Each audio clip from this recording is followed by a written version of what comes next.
Also, this made me see, and this is much less controversial than my other hot take. Libs of TikTok got banned from Stripe. To clarify, I'm gonna go over this because I want people to really understand how this works. There are payment networks: Mastercard, Visa Card, Amex, Discover, also known as JCB or Diners Club. These are the actual card networks.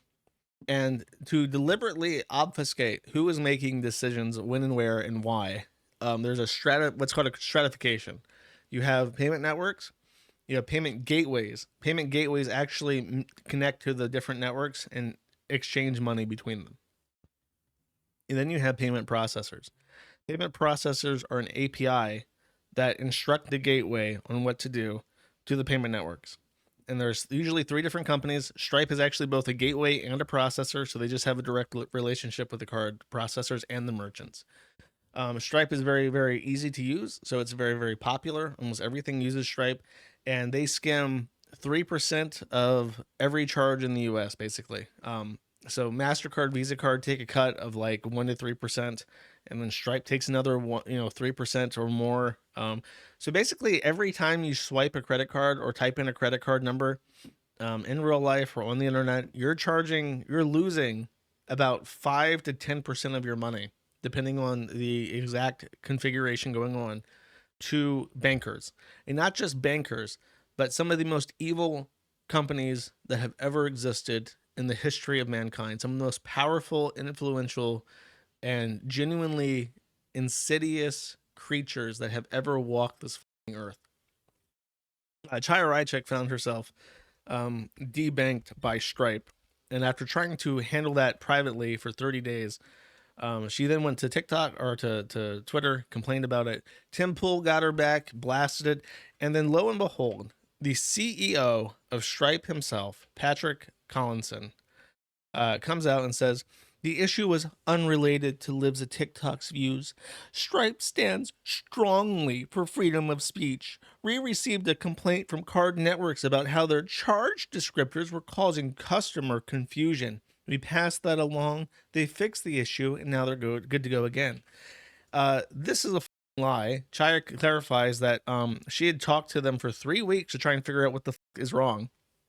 And then Patrick comes out and says, actually, it was just that the descriptors, which is like if you look at your credit card statements, it usually has like a very short line that just says like Google asterisk super chat charge or something like that. They're saying that her descriptors in the billing information was confusing. Like it might just say, for instance, an example of the confusing billing line would be like LOTT, standing for Libs of TikTok. Like a person reads that thinking, I don't know what that means, you know? Whereas if we were to say Libs of TikTok, monthly sponsorship or something, that would be very clear. And that's a rule that they have, but it's basically Patrick's word against hers as to what it means, because these things are a trade secret. You are not, you have no right to know why they ban you. If that's true or if that's false, they don't even need to tell you. They can just say you violated our terms or any of our terms. Remember, there's 4 different networks and then Stripe. So those are 5 different AUPs at least that you agree to. And when they tell you that you violated their AUP in some way, you don't know which one. You have no idea what rule. You have no idea what company. And she had no idea until she complained about it. And then the Stripe comes out and says, we really care about freedom of speech. Motherfucker, you are the head of one of the most evil companies that has ever existed. To even dare to go out and pretend that you have principles or integrity or things that you care about besides cheese grating 3% off every charge in the entire country every day, every second. Absolutely disgusting. It actually fills me with like a boiling contempt for him. Like, imagine having the audacity to come out and lie so bold-faced.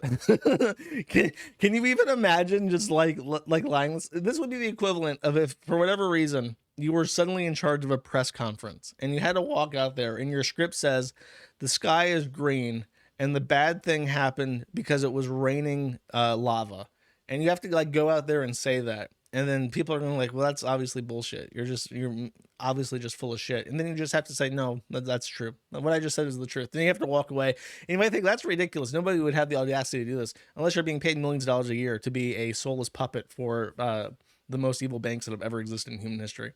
I hate him. If you put all these bankers, teens, and you gave me an axe and you said, you got to drop the axe over and over again, and you only get one side of this, you can cut off as many heads as you physically can.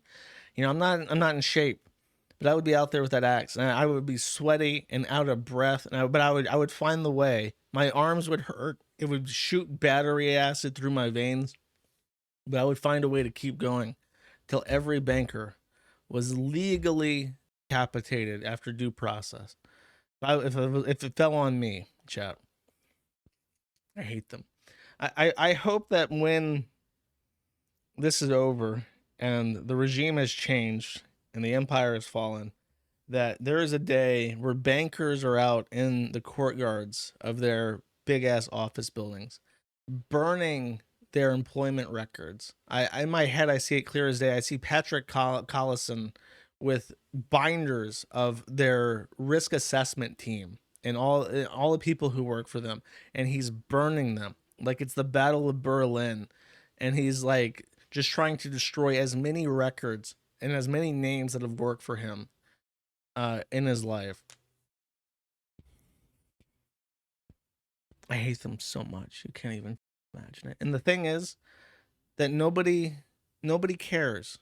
Nobody cares. These banks manage to operate outside of public perception, and they have managed to do so for decades. And nobody never does it enter actual public consciousness how evil MasterCard and Visa and Stripe and Discover, it has never once in decades actually made like in the same way that Chinese do, or that Bud Light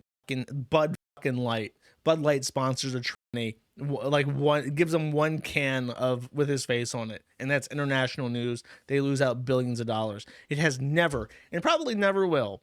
It probably never will enter mainstream consciousness that the entire reason that things are as broken as they are is because a handful of companies control 100% of global commerce.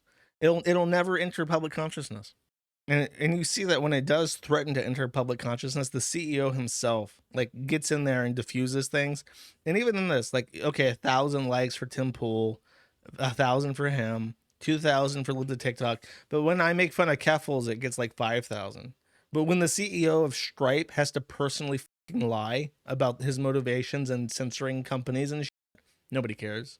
It's like I mentioned before. You got too much going on. There's an A and a B. There's a complex like banking law that's complicated. The economy, how does it work? Well, a dollar's a dollar, right? It's too frustrating. Oh well.